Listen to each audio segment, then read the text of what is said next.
Guys, I want to welcome everybody here today. I am excited to be introducing the new traffic guide panel that we have to you guys. And I have two experts here who helped us to create it and who do this work every day. They're going to be introducing themselves. I have Miss Cherie and Miss Kelly here. We're going to start with you, Kelly. Why don't you introduce yourself and tell them a little bit about the work you do? Sure. Hello, my name is Kelly Oriens, and I am the co-executive director at the First 72 Plus.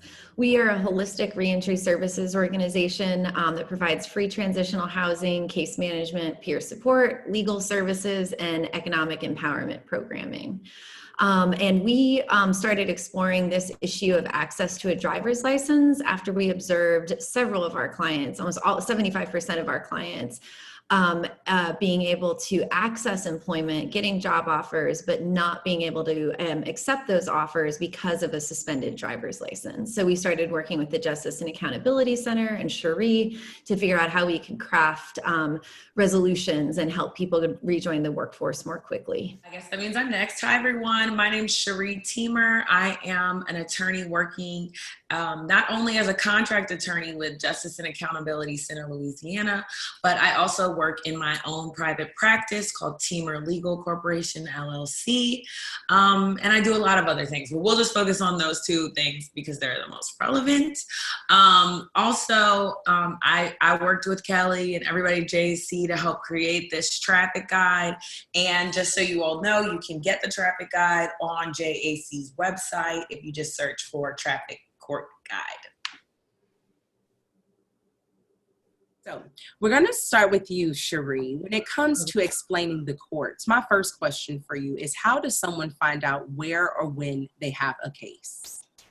The first question is, how do some people find out where or when they have a case?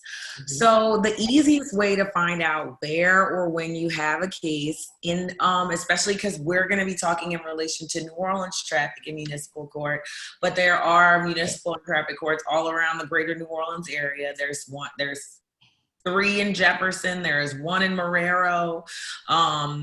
So there are a bunch, right? So the point is, if you're really trying to figure out what you have, you need to usually go to the court and do what's called running your name. You need to ask the clerk's office to give them your name and your date of birth. Usually that's enough information. Sometimes they ask for your driver's license number, but if you don't have a driver's license, that's okay. They can still look it up by name and date of birth. Mm-hmm. And then they should be able to print out a list of all the open cases that you have at that court. So just so you know, each court doesn't keep information on every case that you might have across the city or across the state, across the country. So you really do have to go to that particular jurisdiction, that particular clerk's office that's related to the court you're looking for in order to find out if you have cases. There's also a way where you can go online to expresslane.org and look up your driving record, and outstanding traffic tickets are usually reported to that. And I use the word usually because sometimes they're not, and that doesn't necessarily mean that they don't exist. So what I recommend is not only pulling your driving record on expresslane.org, but also going to those particular jurisdictions that you do think that you have a traffic ticket. If you think you got one in Marrero, you think you got one in Laplace, you think you got one in Orleans, to go to the traffic court and go to the clerk's office and ask them to run your name. I would say, to piggyback off that, when it comes to like specific times for Orleans Parish and most other courts, you know, they have dockets and things like that. Could you please give me an example of how that would work? Like, how should they look it up like online before they do it? How would that work? I mean, honestly, they're not going to be able to anticipate what time they should be there unless they already have a copy of the ticket and the date, like a previous date and time. So I would just say go during normal business hours, because you're really going to be going directly to the clerk's office. You're not going to be going to the courtroom unless the courtroom that you're allotted to happens to be open right then, because like you said, Shamitria, all the courts are happening at different times, especially in Orleans. Yeah. It's literally every court is staggered. from 8 a.m. I think all the way until like 3 or 4 p.m. So you can't try to figure that out, especially if you have failed to appear, like you had a court date and you didn't show up. Gotcha. You shouldn't really try to figure that out first. You just need to go to the clerk's office and they'll tell you, they're very helpful in there. They'll say, look, this court is at 2 p.m. So you have to come back at 2, or look, this court's happening right now. It's 10 a.m. You can try to go over there and help address your matter. So I think the clerk's office is a good baseline start. And then from there, you have to figure out where to go next. And usually asking the clerks is the best way to do that. Sorry about that, guys. Thank you, Cherie, so much for that. My next question, I guess, is going to be for Kelly, and I guess it's going to be a piggyback as well. Is there any other way, if you don't know where your tickets were, particularly explaining the express lane route, if you wanted to do that? Definitely. So what I usually start as Cherie started with clients to try to pick their brains about where they remember acquiring tickets. But the fact is not everybody can always remember, and some of these tickets date back a really long time. So the Office of Motor Vehicles has a link on their website called their driver's license status inquiry page. You can go to that page, and if you know your driver's license number as well as the last 4 digits of your social security number, then you can run a search and it will give you a long list of all your tickets and the parishes where they originated. Of course, that requires that you actually know your driver's license number and that you had previously had a driver's license. You can still get tickets even if you never had a driver's license. They assign you a pseudo number, but you can't use that pseudo number to search for your tickets. But you can either schedule an appointment at the Office of Motor Vehicles and go in and provide your social security number and date of birth and name. You'd also need to bring state ID.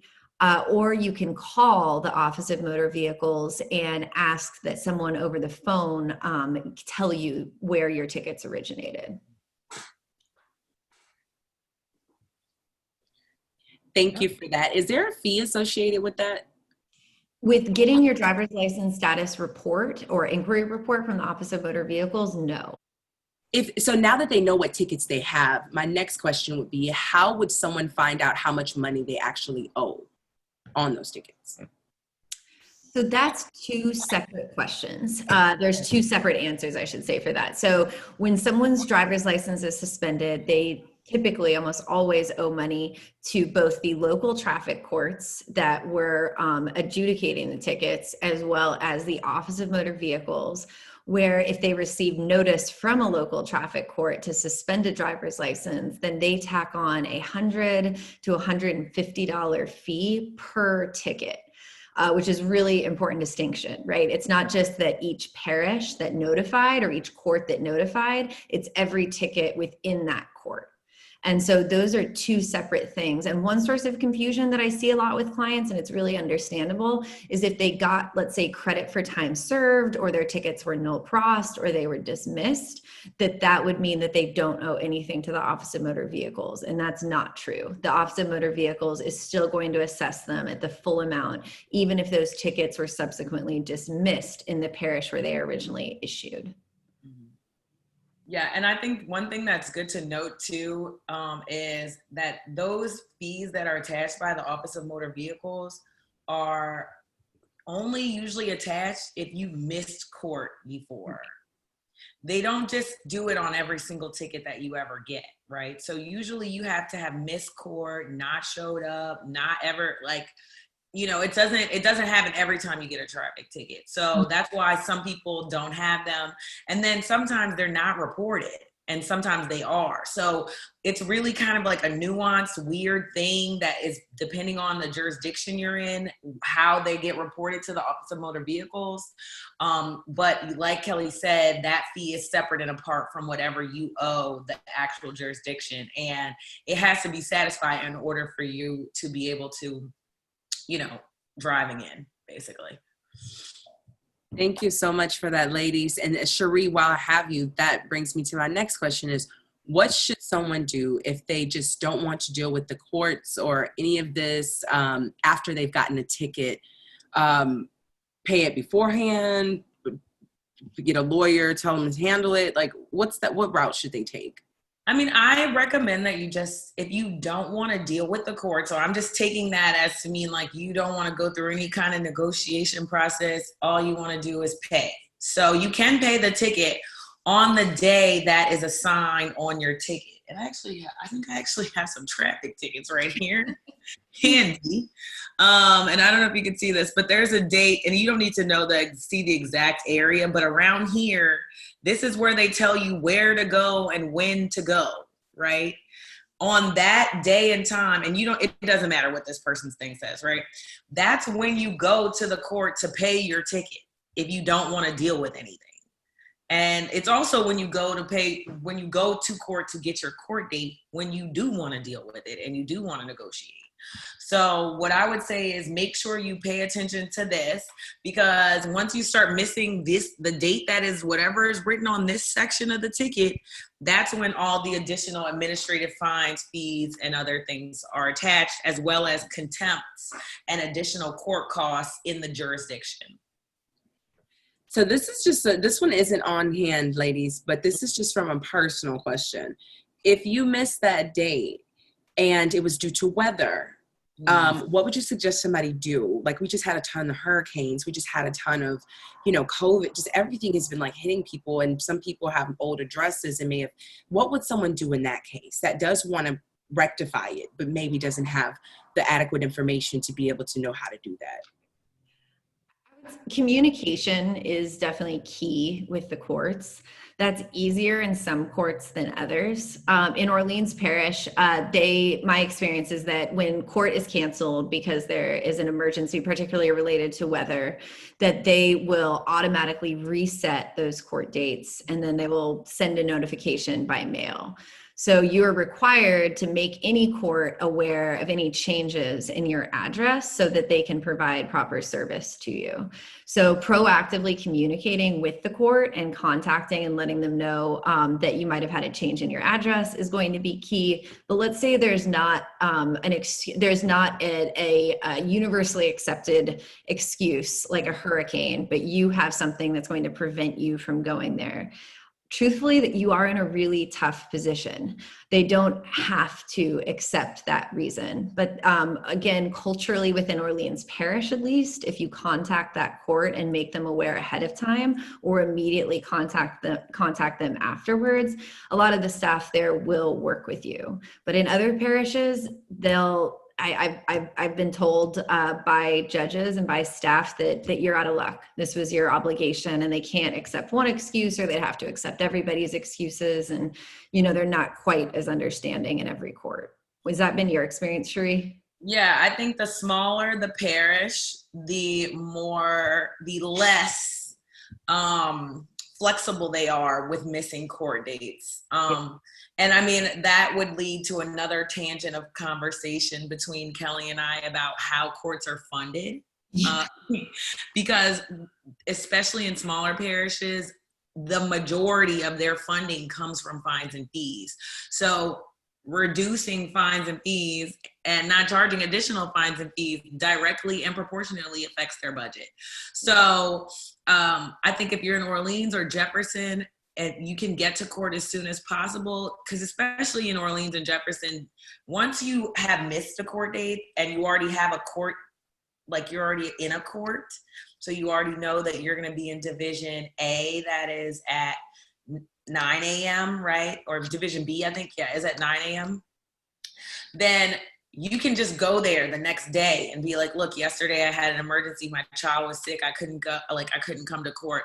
And 9 times out of 10, Judge Junk's going to be like, I understand, or let's talk about how we can work through this, blah, blah, blah, right? Mm-hmm. But if you go to Marrero, which has court at 4 p.m., and you miss court and you try to go the next day, can't call it, right? Like, I just really don't know. We would be doing a disservice to you if we said that was a strong possibility that you would get the contempt, which is what you are charged. It's a fee that you are charged when you miss court. It's called contempt. You're in contempt of court, which is, the literal language is willfully disobeying the court's order which in this situation is willfully not coming to court when you were supposed to, right?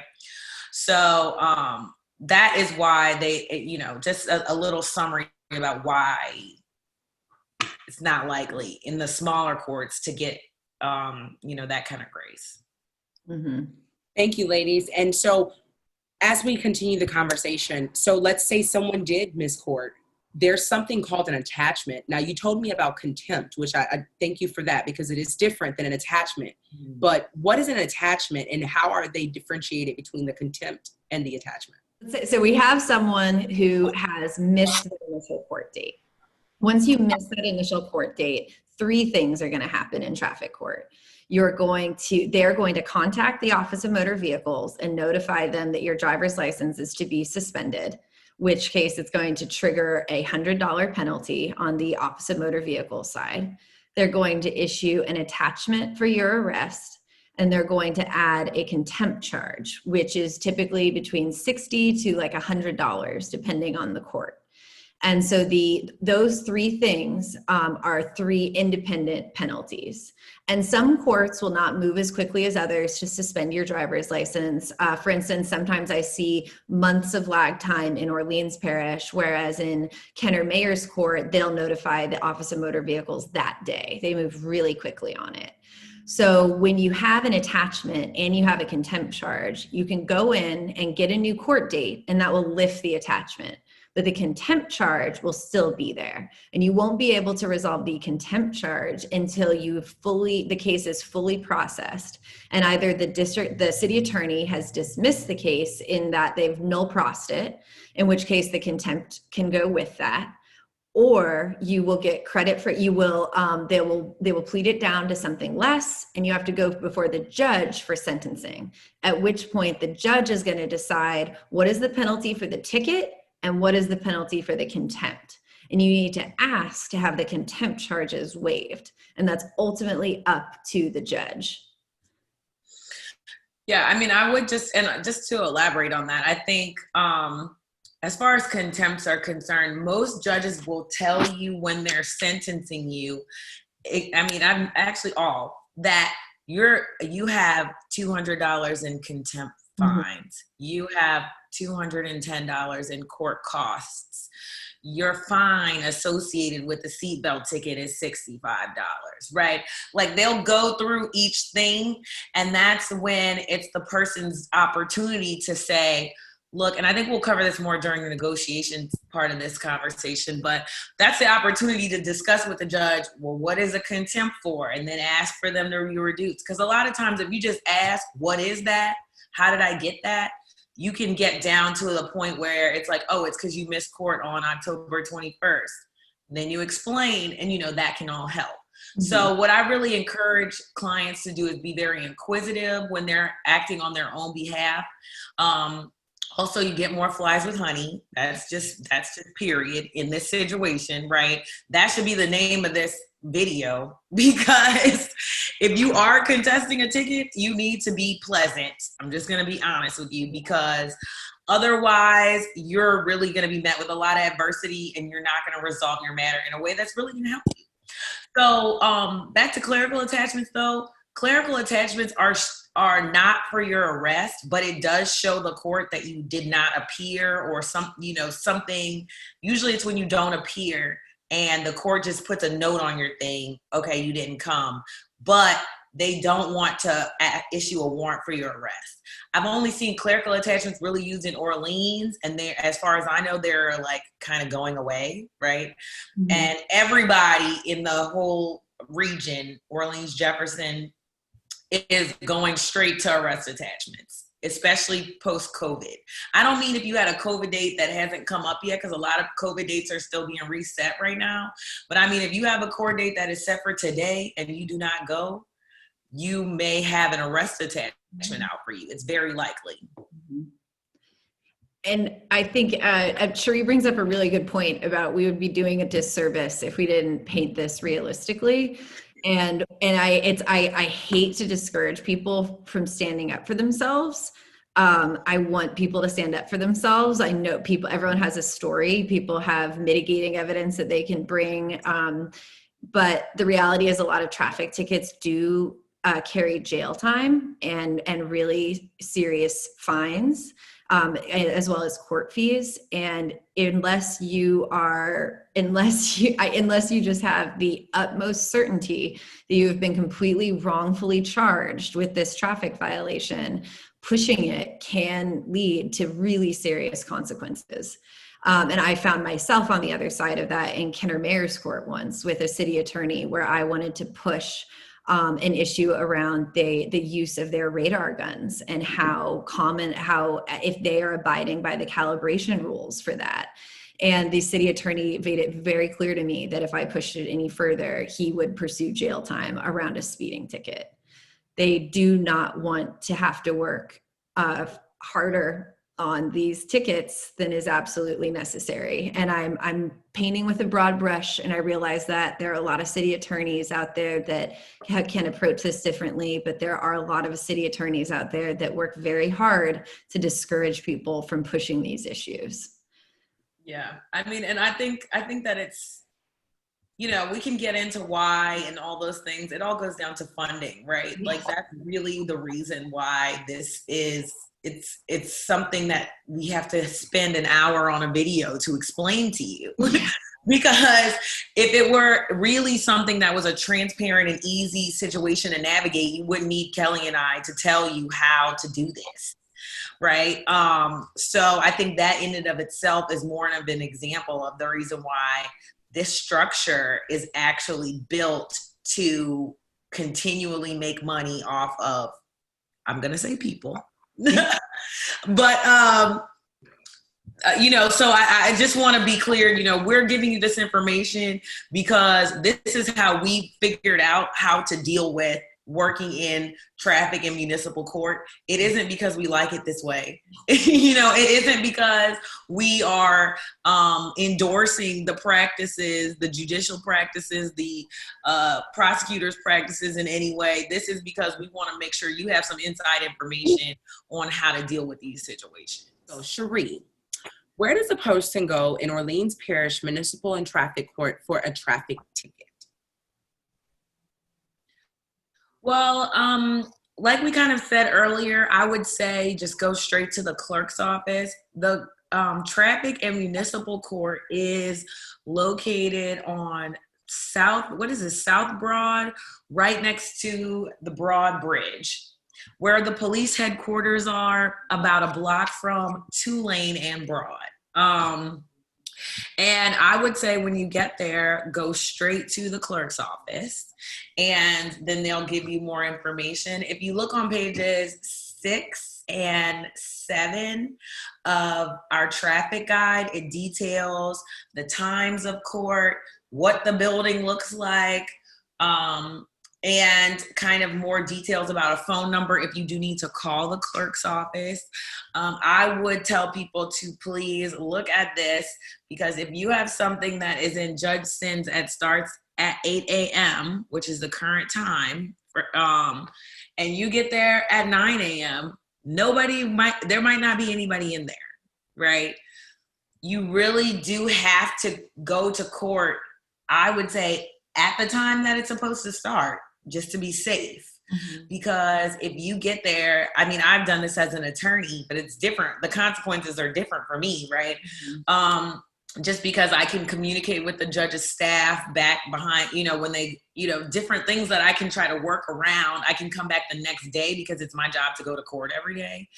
If you don't want to do this again, you really need to get there at the time that the division starts, and make sure that you check in, and you tell them, and by check in, I mean, tell them your name. Don't just go sit down, right? And usually there's deputies that are in there, there's sheriff's deputies, there's police officers, there's clerks, which are the people who literally sit in front of the judge's bench. The judge is at the top, the highest point in there, and everybody in front are people that work in the court. And so the people in front are the people you should probably address if you're trying to figure out where you're supposed to be, what you're supposed to be doing. Don't try to talk to the judge unless he or she tries to speak to you. And that's really how you kind of get your first thing done. right? It's by going to the clerk's office, and then if you have been assigned to a court, get to the court on time and talk to the clerks. And I would say when you go in as well, focus on your goal. Your goal is to get your driver's license reinstated, in particular if it's already been suspended. Your goal is to get your driver's license reinstated. And speaking in that way, particularly to the clerks, will signal to them that you're not just necessarily there on one specific thing. You want to make sure that anything that's suspending your license that originated in that court, you can get resolved. And it's important to do as well that just everything that's reported to the Office of Motor Vehicles is not necessarily everything, every ticket that is out there for you. Just because you've resolved all of those suspensions, you might still have tickets that were never reported to OMV, and those could still be active attachments, or those could be reported later. So the system can be really messy, and paying attention to these two spheres really intentionally is going to save you a lot of headache down the road. Gotcha. Definitely. Thank you for that. So, excuse me, as we're about to talk about what happens after everything is done. So after we've learned a little bit about where to go, we've learned a little bit about why we get the attachments, the different types of attachments. Now, Kelly, you talked about goals. So I think that's a good segue to bring us into negotiations. So before we get there, I had one more question for Cherie. Where does a person go in Orleans Parish Municipal and Traffic Court for a municipal summons? I don't really know what summons means, but is that the same as what we talked about previously? So a summons is basically another word for a ticket. And usually what's happening now in the court, especially as we discuss the fact that the court is trying to, I think there's a push, I wouldn't say they're trying, but I think there's a push to being more progressive. Instead of arresting every person that has violated the municipal code, which is anything from like a simple theft, simple battery, simple robbery, resisting arrest. A lot of those are municipal charges, right? Instead of arresting them and taking them to jail, they're issuing them a summons, which is like a fancy word for you get a ticket and you go to court.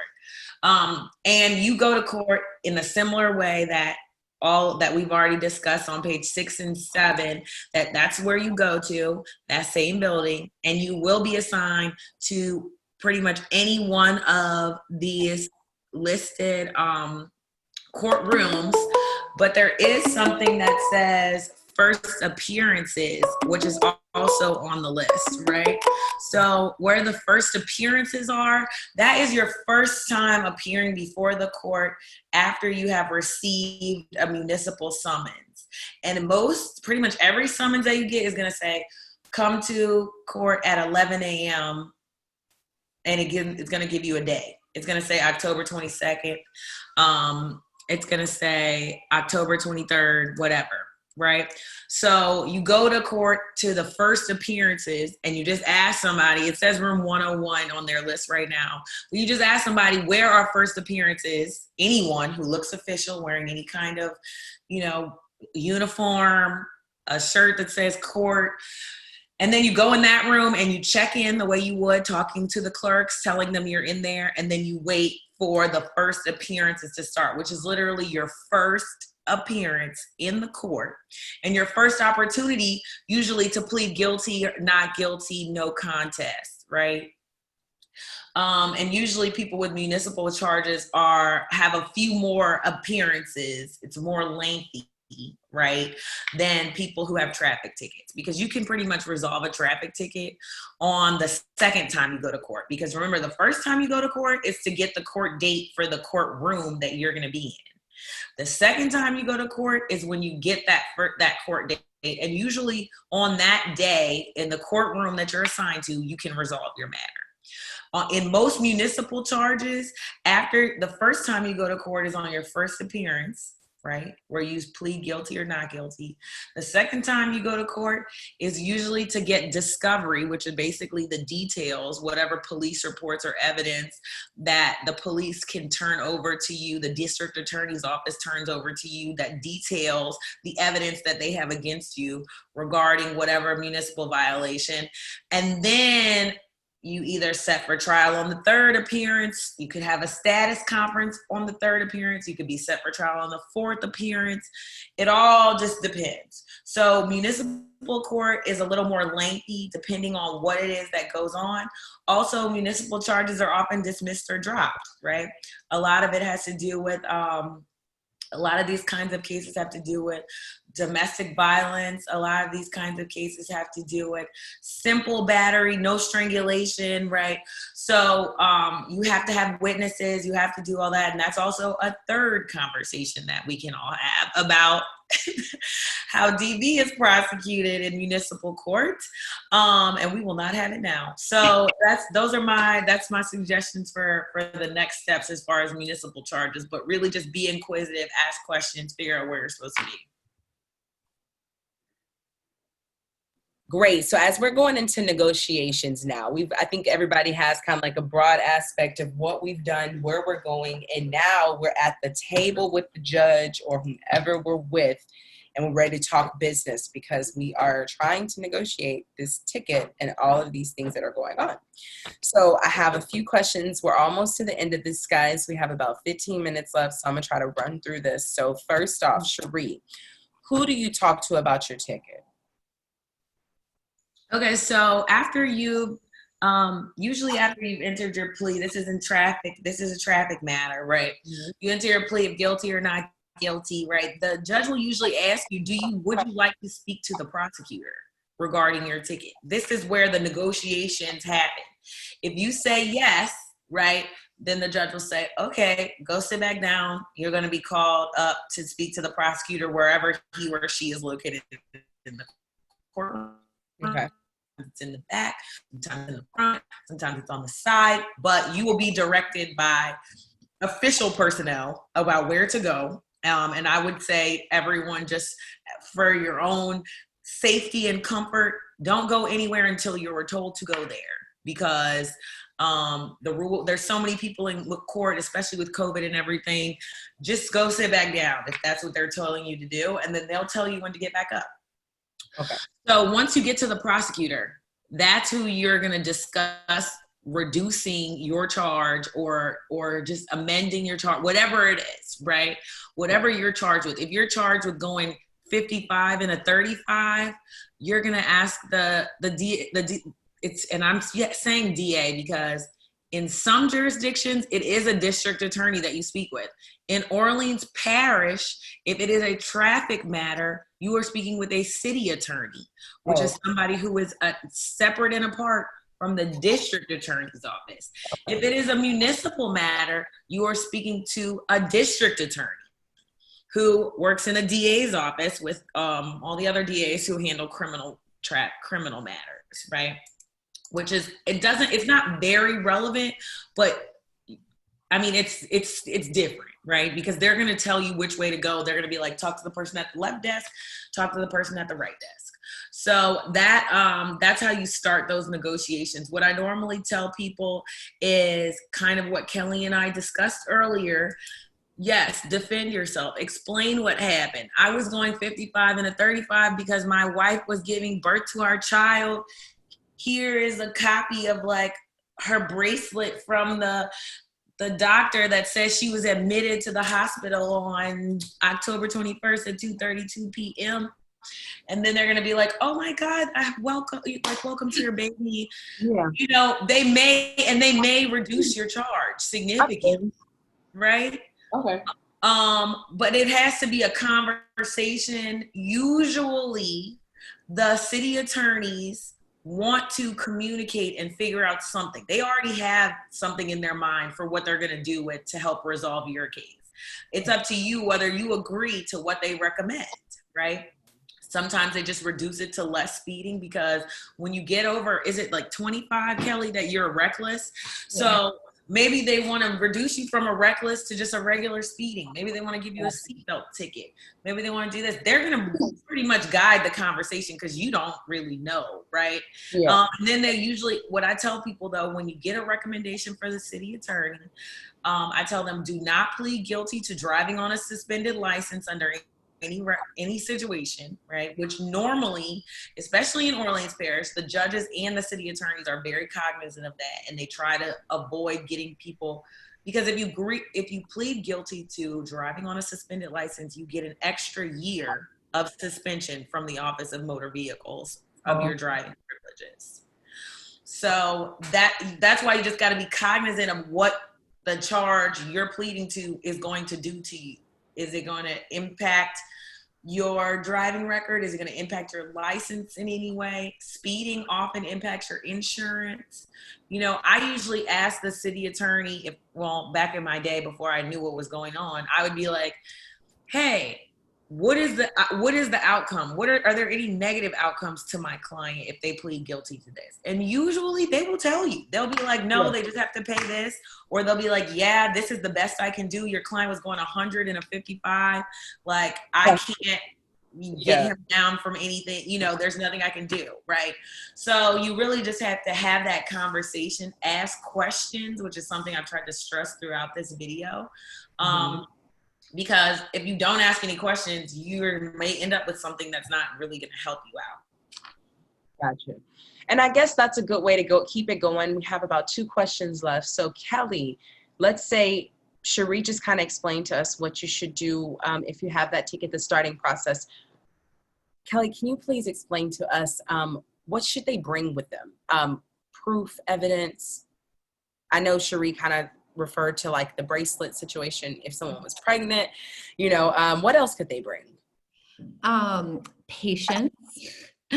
And as Cherie mentioned earlier, you are going to win more flies with honey, and you need to you need to bring, you really do need to bring patience, and it can be a really frustrating process. Remember a little bit that the city attorneys that are in there are processing, you know, hundreds and hundreds of these cases a week. And I'm going to say I haven't ever met a city attorney or a district attorney that handles traffic cases that's like deeply passionate about traffic cases.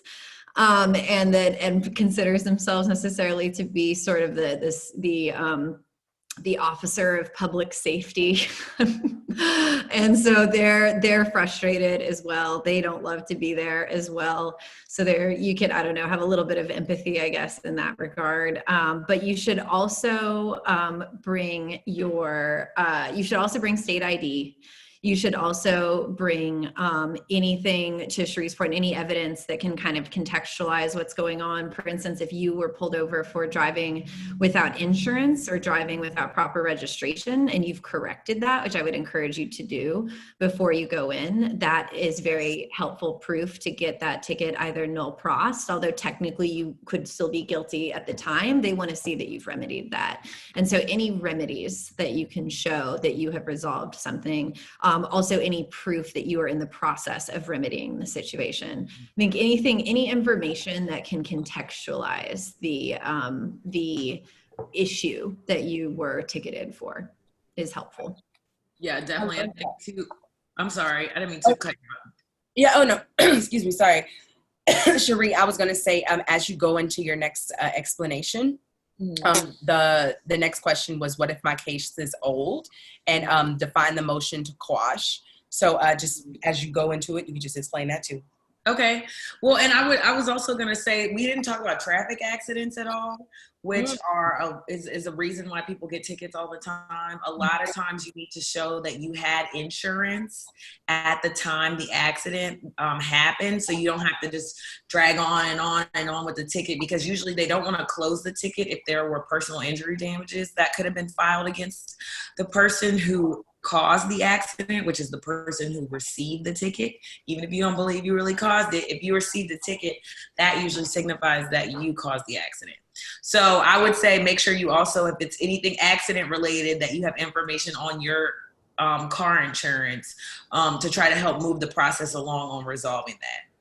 So what if your case is old? So the most complicated thing, I think that's part of the traffic guide, is the discussion of the motion to quash. And the reason why it's complicated is because it's even complicated for lawyers, right? But the whole point, right, is that The prosecutor, no matter who they are, the district attorney or the city attorney, they have a certain amount of time that they need to bring charges against you in order for you to actually have to respond, right? It's almost like this discussion of, even though we don't use this phrase in Louisiana, the statute of limitations, right? It's basically saying that there's a certain amount of time that you have to be brought before the court and notified of your pending charges in order for those charges to still be effective against you. Gotcha. And that's like the easiest, most succinct way to say it. It's a 2-year period, but the period is interrupted by various situations, right? For example, if you got a ticket on October 22nd of 2018, and you went to court on October 25th, right? And when you went to court, they didn't say anything. They didn't tell you a new court date. They just were like, here, see you soon, whatever, right? No communication. Then they also didn't send you any letters or any communication. And you told the court your right address, which is something that Kelly also mentioned earlier. So they know where you live, but you received no communication and there's no evidence of that. On October 25th of 2020, you may be able to file a motion to quash that would be granted because you have not been properly notified of these pending charges that are still against you. There's a sample of the motion to quash in the traffic guide, but also every courtroom in Orleans Parish has fill in the blank motions available for defendants to fill out. And usually I tell people, if your ticket is more than 2 years old, fill one out, just fill it out, right? That's the easiest way to explain it. Just try to fill it out. And if the judge says this doesn't apply, then you just wasted a sheet of paper. That's the worst thing that could happen, right? The period of time, the 2-year period of time is interrupted if you're sent a notice in the mail. Like, for example, if you had a ticket that happened during COVID and you're sent a notice in the mail that you have a court date on October 25th of 2020, your previous court date was February 5th, which was like right before COVID or whatever, and they had already shut down the court or whatever, that period is pretty much permanently interrupted at that time. If you don't show up on October 25th, 2020, they have until whenever you show up again, the time doesn't start again. Right? Gotcha. So it only helps people in situations where there was previous notice given to the person, then a period of time lapsed when there was no notice of the pending charges. And then the judge will grant the motion to quash, which is to dismiss the ticket. And that is the judge's only opportunity to dismiss a ticket. He cannot dismiss it just because he feels like it. Okay, that is strictly in the prosecutor's hands. So that's why the motion to quash is included in the guide. I urge everybody to just take some time and read over that section, but just fill it out. If your ticket's older than 2 years, fill out the motion to quash. That's what I would say about that. I love that. And so my last question is, and I'm kind of, so what if I recently have been released or from it being incarcerated and maybe missed court dates or paying for the tickets? How do I get an LOI and ask for credit or time served? And if agreed to plead guilty or accept responsibility for the ticket, what can I do if I can't afford the price of the ticket that the courts now want me to pay? I think to get a letter of incarceration, you can request this directly from your probation or parole officer, or if you have since been terminated from community supervision, you can go to the office in that parish and request a letter of incarceration from the central office. Also, the Justice and Accountability Center and the First 72 Plus, if you reach out to us, our legal clinic, we can make those requests on your behalf. But that would be the most efficient place to go in order to get a letter of incarceration. It takes significantly longer if you try to go through the Department of Corrections or through the prison from which you were released. The second question, and then so if you were to use a letter of incarceration, which you need in order to request credit for time served, so you would be pleading guilty, but the penalty would be the time that you already spent incarcerated. One note of caution there, actually two notes of caution there. One is that you should never plead guilty to driving on a suspended license and get credit for time served, because it will lead to an additional suspension within the Office of Motor Vehicles when you try to get your license reinstated.